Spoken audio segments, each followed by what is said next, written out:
When you look back at that experience, being an Olympic coach, what did you learn during that experience that you think that still like stays with you today that you use on a regular basis?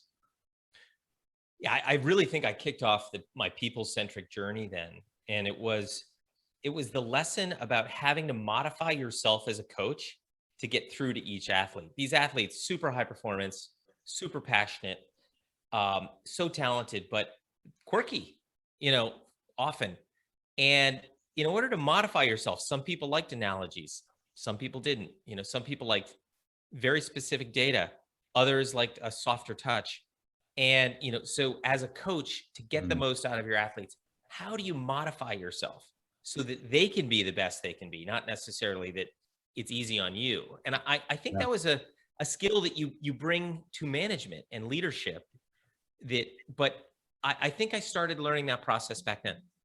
When you say, I mean, that's really interesting because I think a lot of companies, big or small, they define their values, they get clear on, their vision, they try and kind of instill this culture. And then they think about hiring or, their team and team building and growth from the perspective of do these people fit our culture, fit our values? And what you're saying is it's a little bit different, which is how do I maybe modify how I approach leadership or how I approach working with a team so that I'm almost meeting my team members where they are, because you're seeing that there's greatness inside of them. There's something there that you want to benefit from and build with. Can you give some examples of maybe how you have modified your approach to work with specific people, or how you've seen other leaders modify their approach? I think that might be very interesting for people to hear. Yeah, you bring up a really good point. I think the culture of an organization, the values, the social mores at those organizations, those are really guardrails for the modification.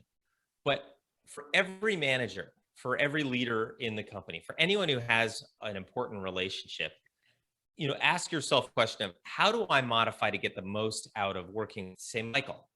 If you are my boss and I have to manage up to you to be effective, how do I get the most out of that relationship?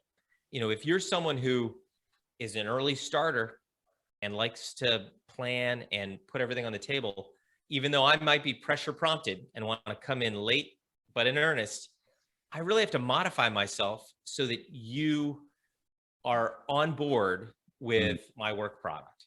So